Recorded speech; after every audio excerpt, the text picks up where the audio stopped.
Good morning, what is up, you cheeky little punk politics tinkers? Here is a real headline from the Daily Express. Emily Maitlis' sneering attack on Farage has revealed BBC bias. Now, before we get into this, I just want to hold up my hands and say, yes, okay, I may have my own bias here. Because listen, I like Emily, and it's difficult for me to not warm to someone with whom I have so much in common. We are both Maitless.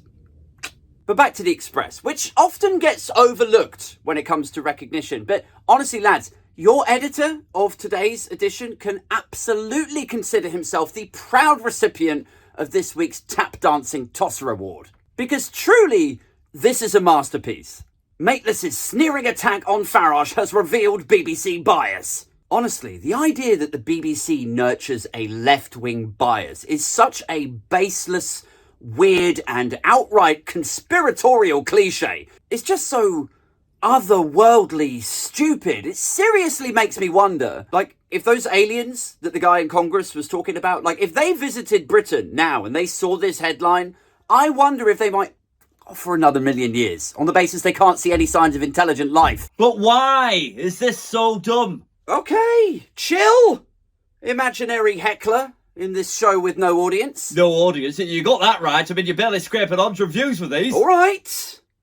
So let's talk about why this is so stupid. Let's just, put aside for a moment the fact that the Daily Express is no longer really seen as a serious newspaper. It just isn't. Like, I don't know when it happened, sometime after the referendum, I guess, but at some point, a decision was made to abandon its reputation as a half-credible right-of-centre newspaper and instead to go chasing the spoons market. And let's just say it's more greasy spoons and Weatherspoons than silver spoons, yeah? And that in terms of a credible political editorial, the Express ranks somewhere between just 17 and a CCHQ staff pamphlet. Anyway, today's Express headline seeks to criticise Maitlis for a lack of impartiality after she's left the BBC.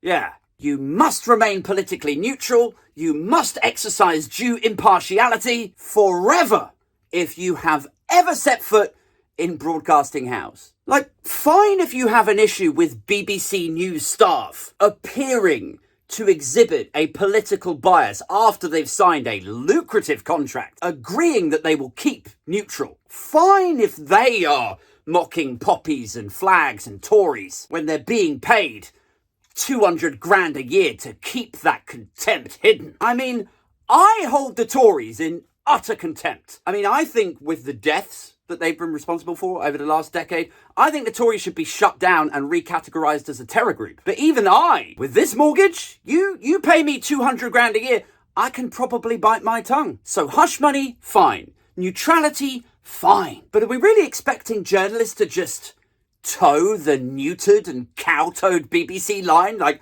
after they've left the building now? Really? After the BBC. Maitlis attack on Farage reveals BBC bias. Emily Maitlis has revealed the true face of the BBC. So first, she doesn't work for the BBC, so it is moronic to try and hold her to the charter and the subsequent standards that the BBC is bound to. But second, even if you agree with this, with the narrative, with the tone of this, that she is being biased, how is it fair to bash the BBC for the conduct of one of their former employees? Like a Beeb-bashing piece rooted entirely in criticism of one of their ex-employees and the words that they said after they'd left the building. I mean, by that logic, maybe the Express should repent over the stuff Kelvin McKenzie came out with. Third, the very idea that anyone writing for the Daily Express has any business calling any other news outlet into the headmaster's office over political bias. That is an idea so parodic, so laughable, like it is projection in its purest form. I mean, the BBC subject themselves to scrutiny all the time. Emily Maitlis herself was yanked off air for supposedly not showing due impartiality. Similarly, centrist and centre-left outlets like The Guardian, they often publish self-appraisals and analysis when their conduct has sort of fallen short of expectation. But the Express's bias is full and obvious. You'd get more balanced, reflective, and self-analytical reporting from an in-house newsletter in a supermarket staff room. So yeah, if this is a question of like news bias, the Express might want to have a word with itself. I mean, I don't suppose that will happen anytime soon. Siri will achieve self-awareness before the Daily Express. Finally, can you take a wild guess which quotes they've managed to source in an attempt to back this piece up? Which MPs do you think were sufficiently desperate that they would want their names in the paper and sufficiently cognitively challenged that they would agree to put their names next to this? Who do you think it was? That's right, it's your usual 2019 intake culture war coin-op c***s. It's Jonathan Gullis, Brendan Clark-Smith, Leanderthal. Like, I honestly think that should be the tipping point for whoever is the editor of this nonsense. Because look, it's fine to have a bad idea. It's fine to write poorly. Letting yourself off the hook there again, aren't you? Oh, will you shut up?